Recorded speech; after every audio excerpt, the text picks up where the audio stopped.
Collective knowledge बढ़ रही है। चलिए विक्रम जी, आप आज आपके हम्म। हाँ, हाथ okay. में है सब। So we will talk about Isavasya Upanishad, as we have decided that we will go through that, and it has 18 mantras. So today we will be doing the first invocation mantra and the first mantra. That is what I think we should do, but let's see. हाँ। First of all, सबसे पहले मुझे लगता है कि हमें मैं बिल्कुल बेसिक बात से पहले स्टार्ट कर रहा हूँ कि उपनिषद हम कह तो देते हैं ईशावास्य उपनिषद, बट फर्स्ट ऑफ ऑल उपनिषद की जो हमारे शास्त्र में क्या पोजीशन है उसको एक छोटा सा जान लें।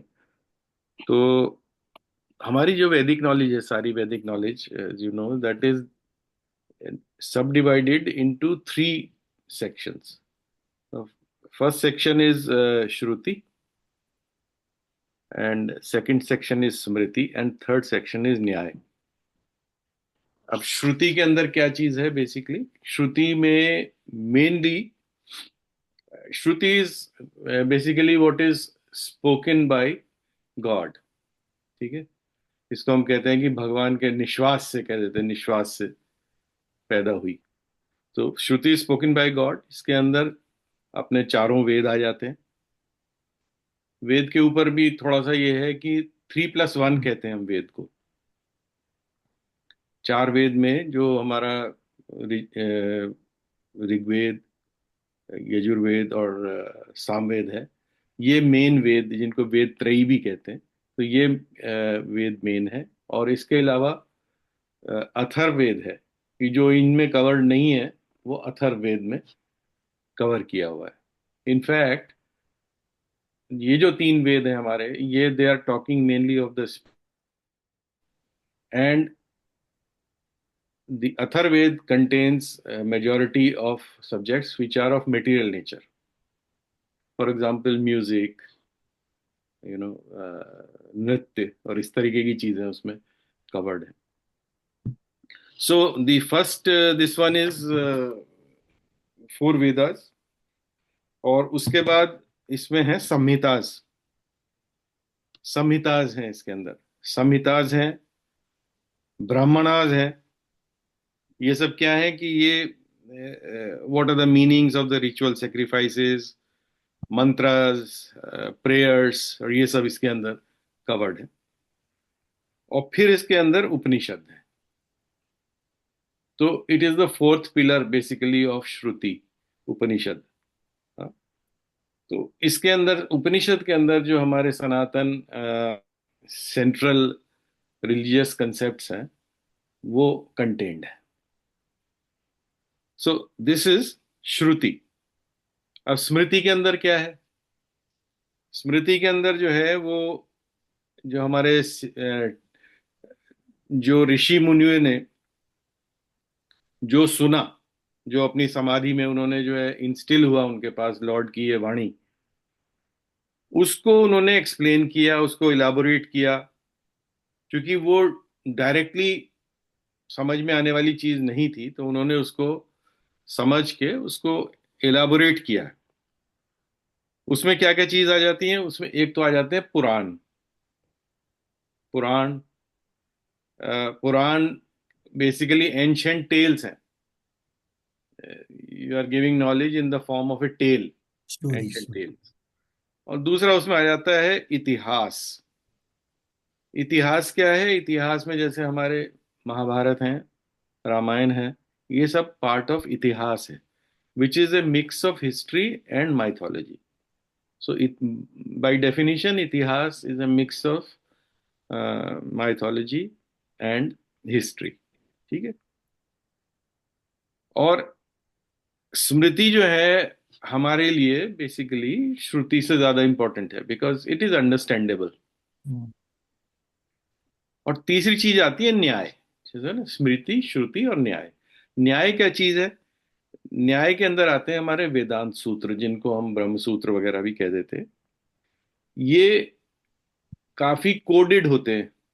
यानी कि इनमें कोई बात जो है वो बिल्कुल सीधे तरीके से नहीं कही जाती है, ये थोड़े क्लिष्ट जिसे कहना चाहिए, घुमा फिरा के।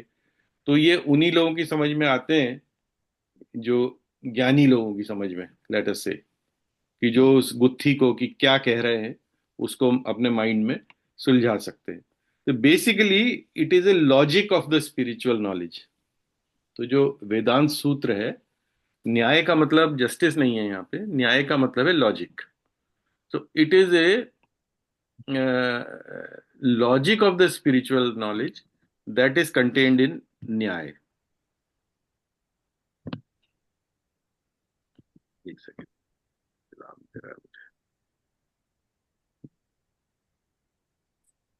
अब सवाल ये आता है कि वेदास या वैदिक नॉलेज की हमें जरूरत क्यों पड़ती है। तो जरूरत हमें बेसिकली इसलिए पड़ती है, इसको हमें समझना चाहिए कि हमारी जो मटेरियल बॉडी है, जो जीव है, हम हमारी जो मटेरियल बॉडी है, इसमें चार तरीके के डिफेक्ट्स कहे गए हैं। चार तरीके के डिफेक्ट से गाइड रहती है। तो पहला डिफेक्ट कहते हैं भ्रम। भ्रम हम सब जानते हैं। भ्रम, भ्रम को हम डिफाइन करते हैं कि the propensity to make mistakes, ये भ्रम हो गया। हाँ? जैसे भ्रम में क्या होता है कि हम लोग जजमेंटल होते हैं, कि कोई चीज होती, कोई रीजन कुछ और होता है, लेकिन हमें भ्रम हो जाता है कि ये ऐसा है। जैसे A person is beating a B person, you suddenly see A person beating B person, so you can make all kind of conjectures, है कि किसने कुछ किया होगा गड़बड़ तो इसलिए पिटाई कर रहा है, या कुछ भी, एनी काइंड। तो इसको बोलते हैं भ्रम। दूसरा होता है कि एक प्रमाद, इसी की एक एक्सटेंशन है प्रमाद। कि प्रमाद में क्या होता है कि जो सेंसेस हैं वो फूल हो जाती हैं हमारी, our senses are fooled into believing something. एक तो हमने देखा, वो भी सेंस ही है कि हमें भ्रम हो गया। और एक हमें इसी एग्जाम्पल को दें कि person A is beating person B, ये तो हो गया भ्रम। और फिर एक ये हुआ कि एक बड़ा रेस्पेक्टेबल पर्सन है, he is beating another person, तो अब ये हो गया प्रमाद, because we cannot associate beating with a respectable person. तो ये प्रमाद हो गया। तीसरी डिफेक्ट हमारे अंदर क्या रहती है, विप्रलिप्सा बोलते हैं उसको। विप्रलिप्सा क्या है कि एक प्रोपेंसिटी टू चीट है, कि मालूम है कि सही चीज क्या है लेकिन उसको नहीं करना है। ये वी कैन सी दैट। जैसे रावण, जैसे एग्जाम्पल होता है रावण, धृतराष्ट्र, इतिहास से एग्जाम्पल ये आते हैं।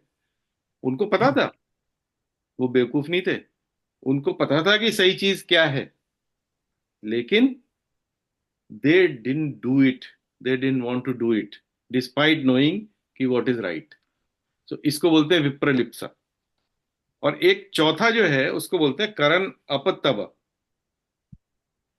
इसमें क्या है कि हमारी लिमिटेड सेंसेस हैं, हम हैं तो ऑनेस्ट लेकिन हमारी सेंसेस लिमिटेड हैं। This is where little bit जो राम विनोद ने शुरू किया था, वो यहाँ से वो होता है कि सेंसेस लिमिटेड हैं, we are intellectually honest and open minded. लेकिन अगर हमसे ये पूछा जाता है कि भैया डज सोल एग्जिस्ट, तो ये ओपन माइंडेड और इंटेलेक्चुअली ऑनेस्ट आदमी क्या कहता है, show me the evidence and I will believe it. I am open minded to believe it but show me the evidence. ठीक है। तो ये चारों जो चीजें आई, चौथे भ्रम, क्या शब्द प्रमा, था, शब्द क्या यूज किया चौथे के लिए, करण? करण अपतव। अब तो हुआ, हाँ। ठीक है। तो वेदास की जो नीड है, जो Vedas are needed basically to give us the ultimate truth, even that truth which we can not perceive. even that truth which we cannot perceive. And why we cannot perceive? Because we have limited um, capacity. capability, let's say. हाँ। We have limited capability. अच्छा, अब क्यों हम नहीं तीन तरीके से हम किसी चीज को बिलीव कर पाते हैं। तीन तरीके से कैसे? एक तो या तो वो प्रत्यक्ष हो। प्रत्यक्ष हो तो क्या है? प्रत्यक्ष को प्रमाण क्या? तो तीन तरीके से प्रमाण मिलता है हमें किसी भी चीज का। एक तो या तो प्रत्यक्ष वो चीज दिखाई दे रही है, ठीक है, जैसे कि हमारी मेटीरियल नॉलेज है जिसको हम साइंस कह देते हैं। या साइंस। या और भी जो भी कोई हमारी नॉलेज है वो प्रत्यक्ष है। हम उसे पढ़ सकते हैं किताबों में, ठीक है, तो हम उसको बिलीव करते हैं, हम उसको प्रमाण मानते हैं। दैट इज प्रत्यक्ष, ठीक है। डिमॉन्स्ट्रेट भी कर सकते हैं। डेमोन्स्ट्रेट भी कर सकते हैं। दूसरा आ जाता है अनुमान। अनुमान का मतलब लॉजिक, कि जो कुछ हमने पढ़ा देखा प्रत्यक्ष, हाँ, उससे आगे भी हमने कुछ अनुमान लगा लिया कि अगर ऐसा लॉजिक है तो बेसिस। ऐसा जरूर होगा, हम्म। ठीक है। सो वो अनुमान हो गया। और तीसरा है शब्द। शब्द। शब्द, शब्द is what we can hear, ठीक है। तो मेटेरियल नॉलेज और स्पिरिचुअल नॉलेज में यही अंतर है कि मेटेरियल नॉलेज में हमने जो देखा, जो एस्टिमेट किया, जो पढ़ा, that that amounts to material knowledge. और स्पिरिचुअल नॉलेज में इसका उल्टा हो जाता है राइट। कि हमने शब्द को एक्सेप्ट किया, फिर हमने उस पर साधना करी, और उसके बाद हमें उस शक्ति का साक्षात्कार हुआ, ठीक है। तो अ, ये जो शब्द है, ये शब्द जो है that is coming from the Vedic knowledge. और इसीलिए हमें इस नॉलेज की जरूरत है, बिकॉज दिस शब्द is travelling from the mouth of God to us through our acharyas, through our acharyas who have converted the shruti into smriti, correct? Now coming to ये Upanishad. With this background, we are coming to Upanishad. Upanishad, जैसे हमने अभी देखा कि Shruti subset of Vedas. Upanishad you can say it's a subset of Vedas. Originally Sanskrit जो term है उपनिषद, इसका मतलब होता है connection. This is the original meaning of this word Upanishad. Connection. हाँ, connection. And then it came to be understood as sitting near a teacher. Sitting near a teacher. Upa and Nishad. So Upa means by and Nishad means sit down. So जो teacher के बराबर में बैठ के student गुरुमुख से spiritual knowledge ले रहा है, दैट इज उपनिषद। टीचर ऊपर बैठा है, स्टूडेंट नीचे बैठा है। नीचे का मतलब लेवल का नहीं है, बट ईगो नीचे करके बैठा हुआ है, या receiving end. Receiving, that what ever गुरु मुख से is coming, it is actually coming from the God और द लॉर्ड। सो गुरु मुख से सुन रहा है, सो दैट इज उपनिषद। मकरंद, इसमें एक एसेंस जो सामने आ रहा है, this is why we call everything is eternal. ये जो श्रुति स्मृति से जो ट्रांसफॉर्मेशन हुआ, श्रुति में तो सारी चीज जो शाश्वत है, जो हमेशा से रही है, अभी बॉर्न नहीं हुई, वही हमारे पास आई है। फिर ऋषि मुनि ने उसके लिए हमारे लिए इजी बनाया उसको स्ट्रक्चरल वे में। दैट्स ठीक। Right. Yeah. Okay, then comes, अब इस हम जो उपनिषद बहुत सारे हैं, actually it's more than 100 Upanishads are there, about 110 और 113, some number, it keeps on varying. उसमें से 10 मेन उपनिषद हैं, और उसी में ईशावास उपनिषद को वन ऑफ द बेस्ट और हाईएस्ट उपनिषद माना जाता है। Just Isha means what? Just a हाँ, साइड सॉरी। नोट, हाँ, भगवत गीता के 18 चैप्टर जो है वो सारे उपनिषद के नाम से ही भी जाने जाते करेक्ट। गीता जी का दूसरा नाम गीतोपनिषद है, Hmm. Absolutely correct. तो गीतोपनिषद कहा जाता है। और Gita ji is one text which is a mixture of Shruti and Smriti. उसमें श्रुति भी है बिकॉज भगवान डायरेक्ट बोल रहे हैं उसमें, और उसके अंदर स्मृति भी है। So Gita ji is that unique position, it is a combo of Shruti and Smriti. ठीक है। तो now coming to Ishavasya Upanishad, now let us decipher this also। इसमें 3 शब्द आ रहे हैं। उपनिषद तो क्लियर है, अब एक आ रहा है इसमें ईशा, और एक इसमें आ रहा है वासा। So Ishavasya Upanishad. So Isha basically means, Isha means Shiv.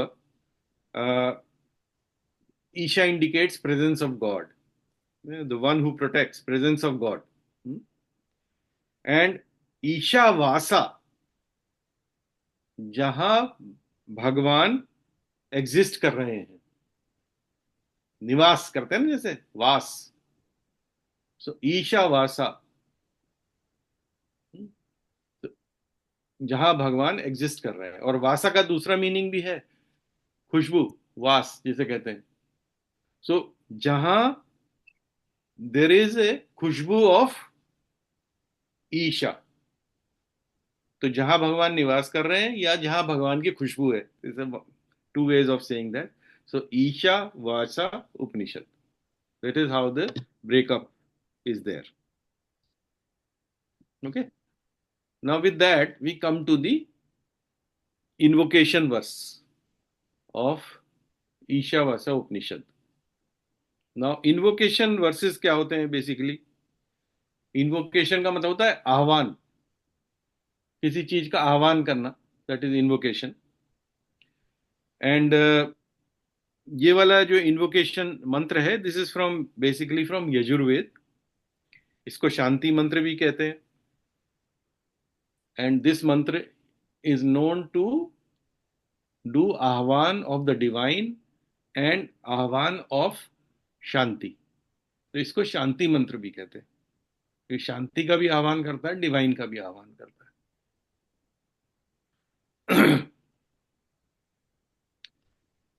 ओम पूर्णमदः पूर्णमिदं पूर्णात् पूर्णमुदच्यते पूर्णस्य पूर्णमदाय अविशिष्यते पूर्णमेव अवशिष्यते। तो दिस इज द इन्वोकेशन मंत्र। क्या कह रहा है इन्होंने? ओम। तो जैसे ही हम ओम कहते हैं, ओम, as Harsh has also explained in previous talks, Om is the absolute truth. It is called the pranav sound। आपने देखा होगा जब हम आरती करते हैं तो उसमें भी आता है प्रणव, प्रणव शब्द आता है ना, अ उ म। सो इस अ उ म का जो उच्चारण है, जिसको हम ओम बोलते हैं, this is considered the absolute truth.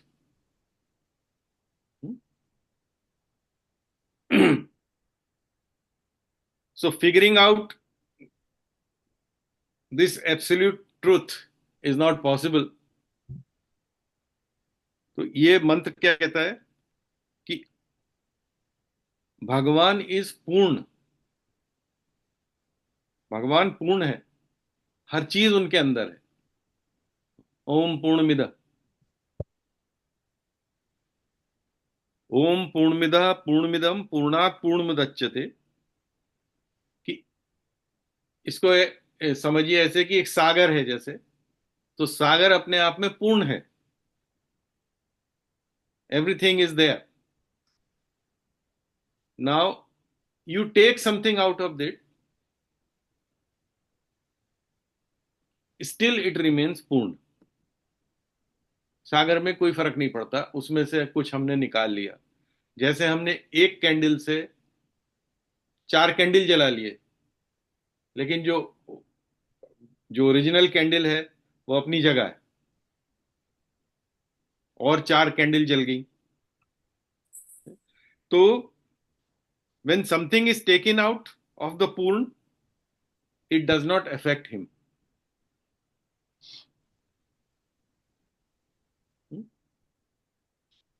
तो जो हम अपने सामने जो सारा जो मटेरियल वर्ल्ड देख रहे हैं, that whatever we can perceive with our eyes, what we can see, that is also complete, and that is taken out from that Om complete.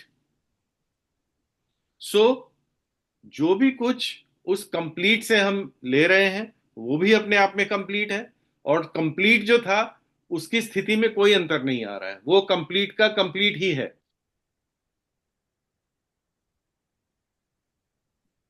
तो जो निकाला वो भी कंप्लीट है, जो उसके रह गया वो भी कंप्लीट है.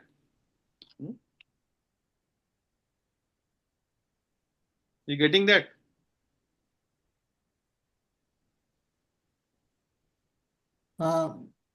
मकरंद जी, जो निकाला वो लिमिटेड होगा, क्योंकि सेलेक्टिवली निकाल रहे हैं आप. क्वेश्चन ये है, यस, कि इज इट रियली कंप्लीट? हाँ. Is it really complete? Because it Yeah. seems imperfect. It seems imperfect. But कम से कम हम ये तो कह ही सकते हैं कि it is pretty advanced. Yeah. It's pretty advanced.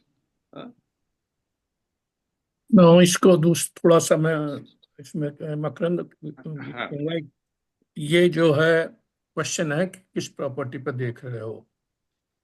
अगर तुमने सॉल्टेड वाटर ले लिया, उसकी एक बूंद भी निकालोगे वो भी सॉल्टेड होगी, तो वो भी पूर्ण है. साल्ट के हिसाब से वो भी पूर्ण है.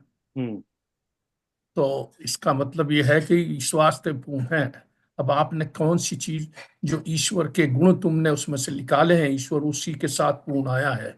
करेक्ट. तो जो absolutely correct understanding. Yes, that's what it means yes, yes. कि जो पूर्ण से निकालोगे वो भी पूर्ण है. पूर्ण है. मतलब आप उसकी, मैंने तो सिंपल फिजिकल प्रॉपर्टी के ऊपर बता दिया काम करके. शुगर के सॉल्यूशन से लो एक बूंद, वो भी शुगर है, उसमें उतनी ही शुगर है, उतनी ही रेशो है उसकी. तो वो लिमिटेड नहीं है. Right. That's the way I look it, and that's the way Sankhya Yogi look और it. इसको एक तरीके से पूर्ण और भी आप मान सकते हैं, because it has a perfect balance of pain and pleasure. You understand? Yeah. It a perfect balance of pain and pleasure. What it does, it gives rise to, it promotes spiritual inquiry. If there is, just think about it, if there is no good balance of pain and pleasure, whether spiritual inquiry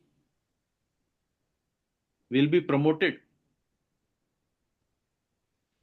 तो जो हमारा जो भी ये material setup बना हुआ है, इसमें सिर्फ पेन ही पेन हो या इसमें सिर्फ प्लेजर ही प्लेजर हो, will spiritual inquiry be promoted? Answer is no. Only when there is both the things are existing, then only it will give rise to spiritual inquiry. Harsh can add in this if there is, if he agrees or if he has another view on this. No, you're right. Continue. बहुत अच्छा कर रहे हैं. No, because this is giving rise to some questions side by side. अच्छा. So because तो actually मकरंद, मैं तो बहुत ही सिंप्लीफाइड वर्जन कह लो, ये बहुत ही डीप, जो मेरे जिस तरह से हमने इस चीज को समझा है, जो कि ये जो इन्वोकिंग मंत्र है बहुत ही रेलेवेंट है. हाँ. फंडामेंटली जो मैसेज यहाँ हमें मिल रही है कि everything is nothing but experience of the same consciousness. तो कॉन्शियसनेस, जैसे अगर हम ऐसे कहें, ऊपर से आई, वो पूर्ण पूर्ण है, वो गॉड कह लो उसको। हम्म फिर यहाँ पे हम बैठे हुए हैं, even today, even now, hmm the fact that we are able to communicate, speak, is nothing but we are experiencing consciousness in the form of Prabhat, Ashok, Ram Vinod ji. Correct. तो तो इसमें मैं इसीलिए वो जो कंप्लीट का जो एस्पेक्ट है वो भी कंप्लीट है, और यहाँ जो हम एक्सपीरियंस कर रहे हैं वो भी कंप्लीट है, हाँ हाँ, क्योंकि लेकिन लेकिन यहाँ पर एक पॉइंट आता है कि हम कैसे पूर्ण हैं, मतलब हमें क्यों नहीं लगता कि हम पूर्ण हैं। Let's put it in this way, हाँ, हमें तो क्यों नहीं लगता कि हम पूर्ण हैं। ठीक है, तो इसका आंसर बेसिकली ये है कि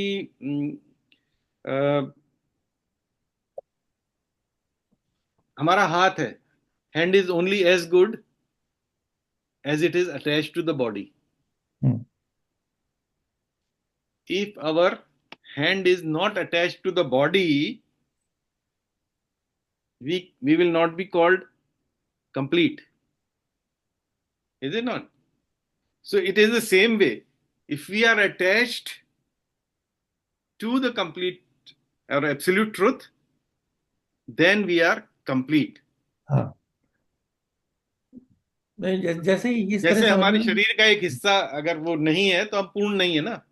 हाँ, उसी तरीके से if we are not attached to the absolute truth, we are we feel that we are not complete. And as नहीं, soon as we are attached to that consciousness,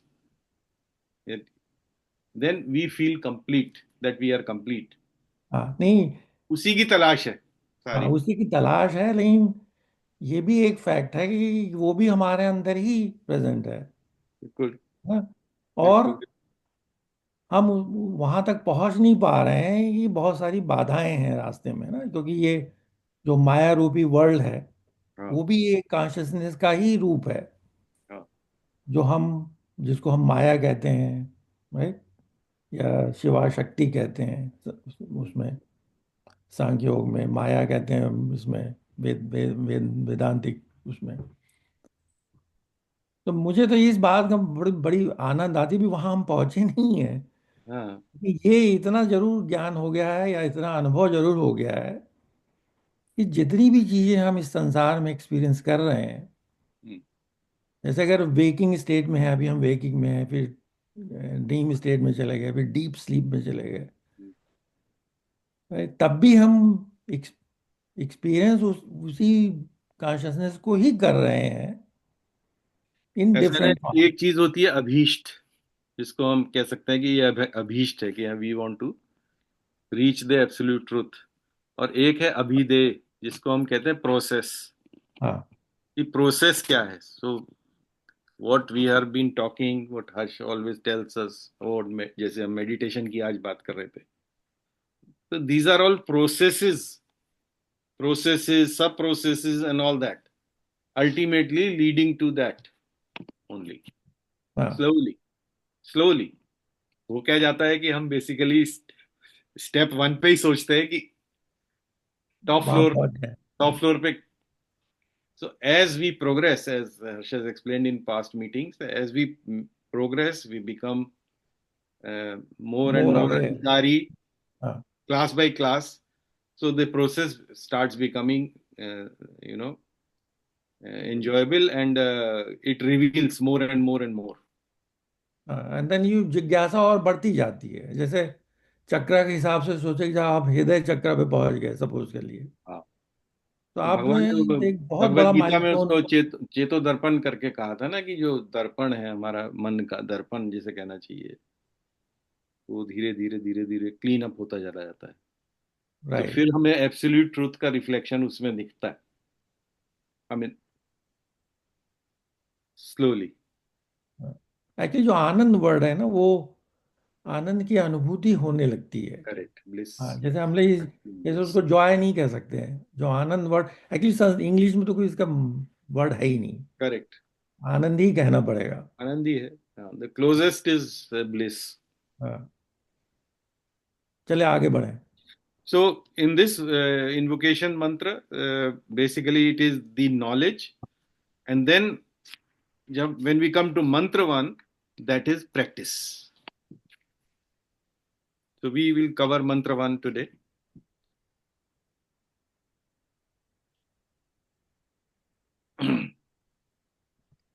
ईशावास्यमिदं सर्वं यत्किंच जगत्याम जगत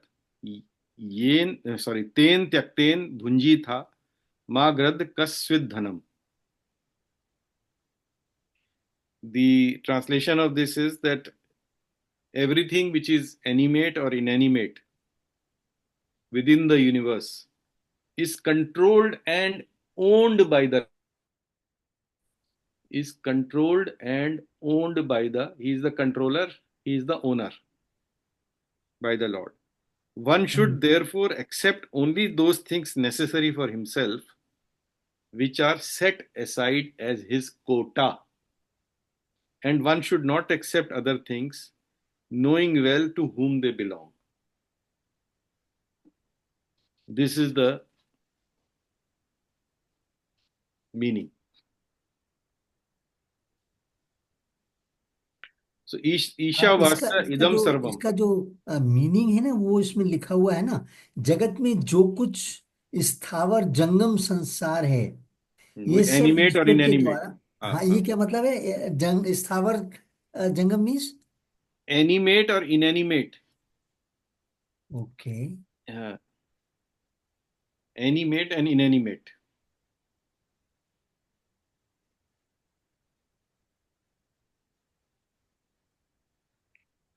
वह सब ईश्वर के द्वारा आच्छादनीय है। आच्छादनीय मीन्स पता नहीं इस वर्ड का मीनिंग क्या है, but basically controlled and owned by the lord. आच्छाद से मतलब, अच्छा आच्छादन तो कहते हैं कवर करने को, तो उसी से वर्ड ये बना होगा जो उसमें लिखा है. बट मैं इंग्लिश में बता रहा हूँ. इंग्लिश में ये है कि controlled and owned by the Lord, कहते हैं ना आच्छादित है. मकरंद जी, आपने वो जो पोस्ट किया था ना उपनिषद हिंदी में, हाँ, उसकी ट्रांसलेशन हिंदी जरा बहुत मुश्किल होती है पढ़ने में, इंग्लिश का इंग्लिश वाला भी भेज देता हूँ. वो अच्छा रहेगा. Thank you. मैं इसको गीता प्रेस वाले की अनुवाद दे रहा हूँ उसमें. जगत्याम अखिल ब्राह्मण में जो कुछ भी जड़ चेतन स्वरूप जगत है, मतलब जड़ चेतन वर्ड है. एनिमेट और इनएनिमेट का जड़ और चेतन जगत है, यह समस्त ईश्वर से व्याप्त है. उस ईश्वर को साथ रखते हुए त्याग पूर्वक भोगते रहो. तो इसमें आसक्त मत हो, क्योंकि धन भोग पदार्थ किसका है अर्थात किसी का भी नहीं है. करेक्ट. ये चीज इंपॉर्टेंट है सबसे ज्यादा है, और ये एक ऐसा प्रिंसिपल है, मैंने पर्सनली मेरे को I am 100% agree with this. इसमें कोई क्वेश्चन नहीं है कि अगर हम इस संसार में बेसिकली इस हिसाब से रहे कि जो हमारा कोटा है, कोटा कह दो, आई सपोज मैं इसको कहता हूँ नीड्स है. हाँ नहीं, I will come to that कि कोटा को कैसे समझे, पर जो हमारा कोटा है उसके अंदर अगर हम रहते हैं तो that is the best way to live. That is what it is promoting. ये कहता है तेन त्यक्तेन भुंजी था. Some portions which is given to us we must accept, and we should not hanker for the portions which are given to another person. क्योंकि वो कह रहे हैं कि मालिक सबका एक ही है. जैसे एक बाप अपने कई बच्चों में अपने प्रॉपर्टी को और अपनी जो भी कुछ है उसकी वेल्थ उसको तकसीम करता है, उसकी इच्छा है, किसी भी बेसिस पे XYZ बेसिस पे उसने ए को कुछ दिया है, बी को कुछ दिया है, सी को कुछ दिया है. So as the children of that father, whatever has been allotted, quota has been given to you, you must accept it, and you should not hanker कि बी को क्या मिला, सी को क्या मिला और डी को क्या मिला. as long as मकरंद को नहीं मिलना चाहिए बस। I'm मतलब sorry. ये बड़ा बड़ा प्रैक्टिकल वो है ये I'm sorry. I'm a, just चीज। अब पॉइंट ये आता है जो आपने रेज किया अशोक कि how do we know our Kota. कहेगा कि भैया मेरा कोटा तो ज्यादा है, मुझे तो कम मिल रहा है, हाउ डू आई नो मेरा कोटा क्या है। ठीक है ना।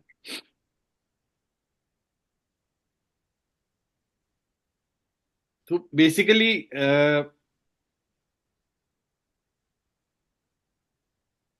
एक मेन कोटा जो हमारा है वो तो है हमारा खुद का शरीर।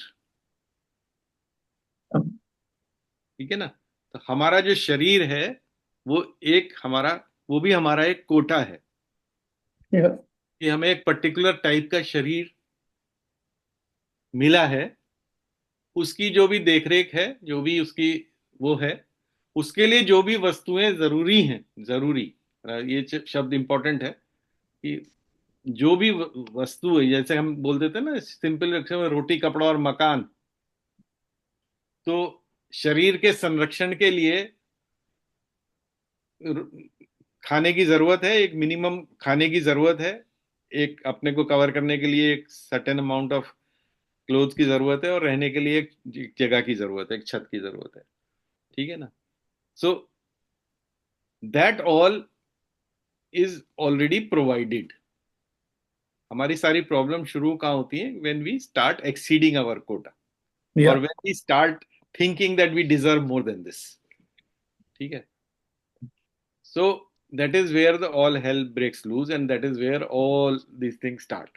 But to to live, survive, sustain, and carry on with the life, you don't need too many things.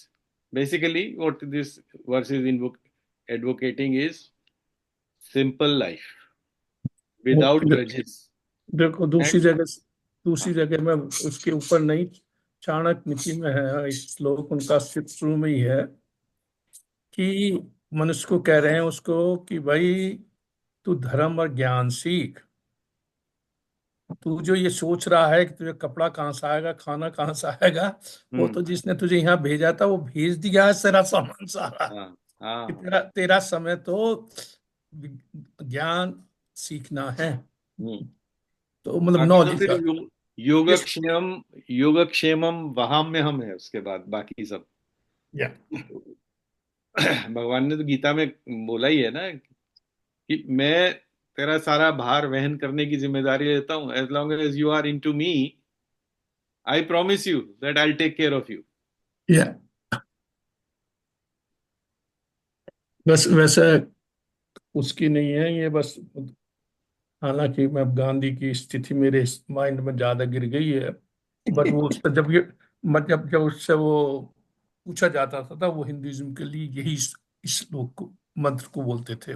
उनका ये नंबर वन था कि भाई ईश्वर, ईशो उपनिषद का पहला जो मंत्र है, that's what he will tell. Like ये जो क्रिश्चियन लोग पूछते हैं तो वो बोला कि दिस इज इट, दैट्स तो एनीवे। हर चीज जो है वो, एवरीथिंग इज बेसिकली भगवान की शक्ति। या ठीक है ना।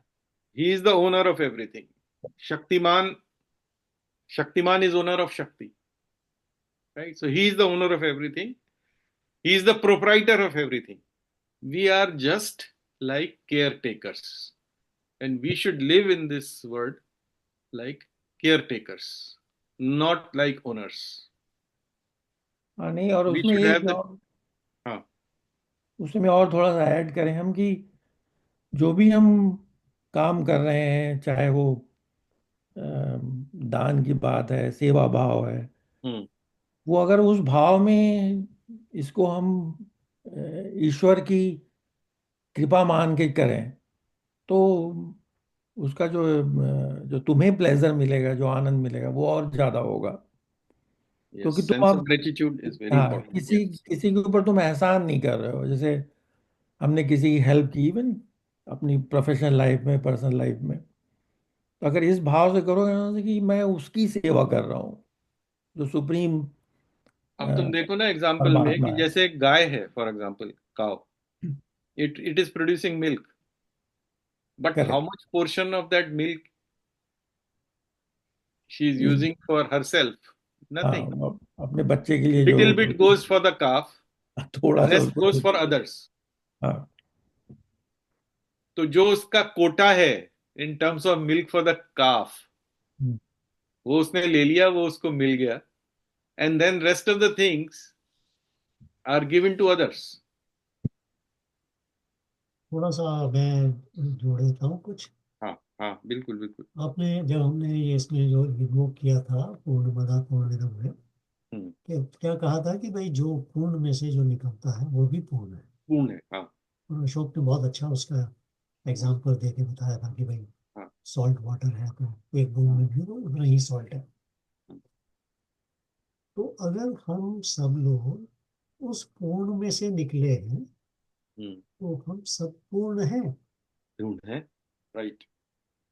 जब हम पूर्ण हैं, इसको एक्सेप्ट करें, तो जो इच्छा और अधिक पाने की होती है वो खत्म हो जाती है। इच्छा जब पाने है की ही क्यों पूर्ण होती तो है? हमें जब चाहिए हम ही क्या? अपने आप को अपूर्ण समझते हैं तब हमें करेक्ट इच्छा होती करेक्ट, है। You are right, absolutely absolutely. तो जब हम अगर हम इस पहले इन्वोकेशन को ही अब समझें कि भाई हम तो पूर्ण ही हैं। अब जब हम पूर्ण हैं तो फिर हमें अपने जो कर्म का जो भी करने हैं वो पूर्णता के साथ ही करने हैं। तो उसके अंदर आपकी लोभ, इच्छाएं, करेक्ट। मोह, ये सब जो है वो खत्म हो जाते हैं। उनकी आवश्यकता क्या है? आप तो पूर्ण है। और लोभ नहीं पूर्ण होगा तो क्रोध भी नहीं होगा। फिर आप सब चीजें शुरू हो जाती है। आप पूर्ण है as you are. As you are. ये बात अलग है कि मैं डिफरेंट हूँ, अशोक डिफरेंट है, मकरंद डिफरेंट, वो डिफरेंट है, बट डिफरेंट का मतलब ये नहीं कि अपूर्ण है। एज यू आर, जैसे कि आप मकरंद बोल रहे थे ना, भाई वो कोटा, तो this is your quota, you are पूर्ण within your quota. Correct. मतलब अब मैं अगर हर्ष बना हूँ या तुम मकरंद या अशोक या गुलाटी जी या जो भी हम लोग बने हैं, वो as we are as individuals we are still पूर्ण, but we believe we function within the confines or the boundaries of our own existence. हम अपने आप में पूर्ण नहीं हैं। ये जब आप इसको विश्वास कीजिए कि आप पूर्ण हैं, अपूर्ण ये नहीं है, इच्छा वही, की आवश्यकता नहीं है। और ये शब्द प्रमाण है रामनिवास, सॉरी राम विनोद। इसमें उल्टा चलना पड़ता है। जो मेन चीज, ये जो पॉइंट है कि किताबों से उसकी तरफ नहीं, इनको समझ के फिर हम अंदर ज्ञान हमें जो है रियलाइजेशन करना इसीलिए पड़ेगा। उपनिषद है ना। उपनिषद। इसीलिए उपनिषद है ये, क्योंकि क्योंकि ऐसा है कि एक एक व्यू का एंगल होता है ना, डिफरेंट हो जाता है। तो वो जो जो आचार्य होते हैं वो आपको बताते हैं कि इसका एंगल कौन सा है, देखने का परसेप्शन का तरीका क्या है। अरे भाई हम तो पूर्ण ही हैं, पूर्ण में से निकले हैं, पूर्ण ही हैं एज वी आर। किस इच्छा की आवश्यकता है, किस चीज की आवश्यकता है? तो फिर क्या होता है कि वह अपना जीवन पूर्णता के साथ में सेवा में लगाइए। अगर आपने वो साइंटिस्ट का माइंड बना है, पूर्ण है, तो साइंस कीजिए।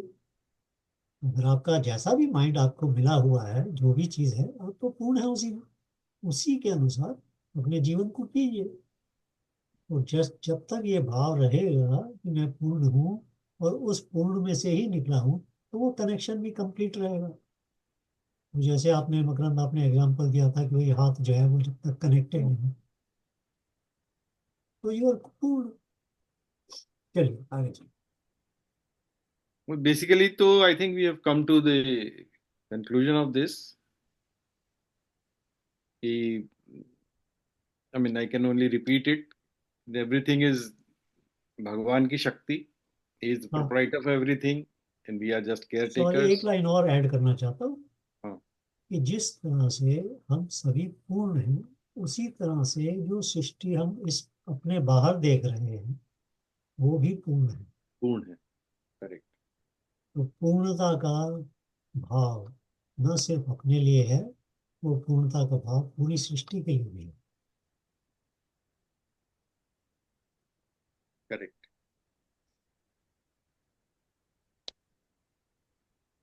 तो ये क्या कहते हैं, it gives you you know one, this invocation mantra followed by this first verse gives us a room for thought कि भाई हम कहाँ हैं, how do we fit in this whole scheme of things, how we should feel, behave and act in our life basically. Yeah.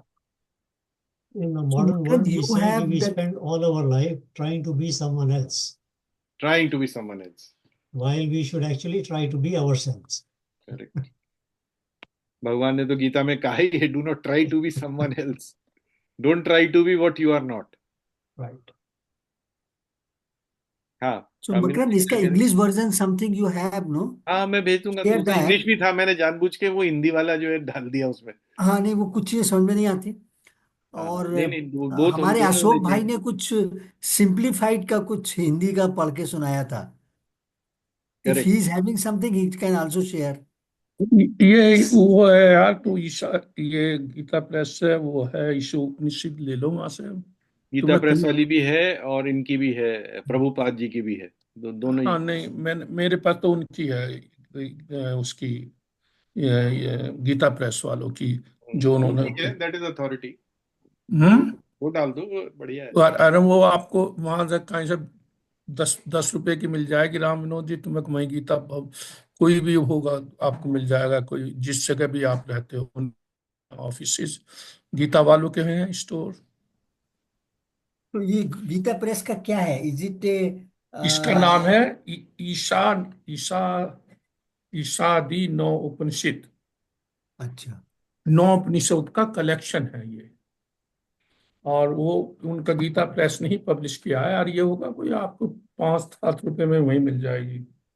इसकी मैं copy करूं और भेजूं 10। Ashok is always against it. He मैं wants मैं us to मैं purchase the book.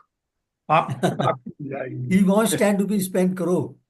नहीं हैं? नहीं, वो कहता है कि ही किताब वांट्स, खरीदो.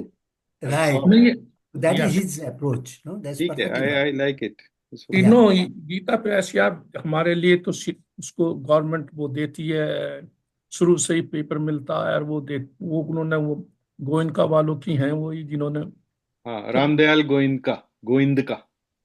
या उसका इसको जो इसकी जो व्याख्या की है उन्होंने, वो हैं आपके हनुमान प्रसाद पोद्दार.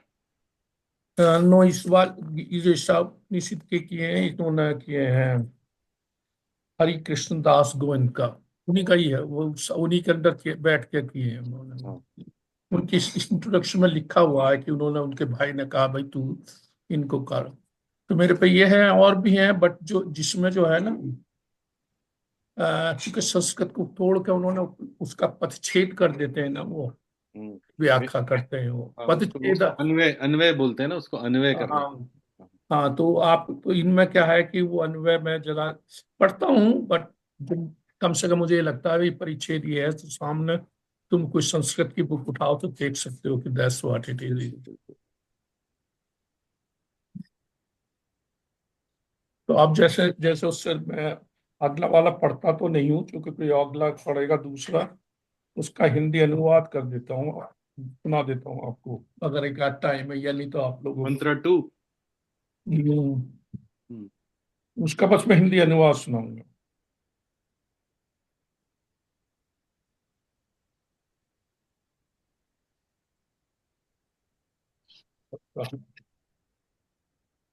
वो है, उससे वहां तो बता दिया था ना कि भाई वो सब चीज ईश्वर का है, तो दूसरे में वो कहेंगे इस जगत में शास्त्र नियत कर्मों को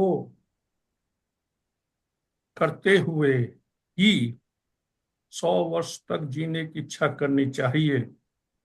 इस प्रकार त्याग भाव से परमेश्वर के लिए किए जाने के कर्म तुझे मनुष्यों में लिप्त नहीं होंगे।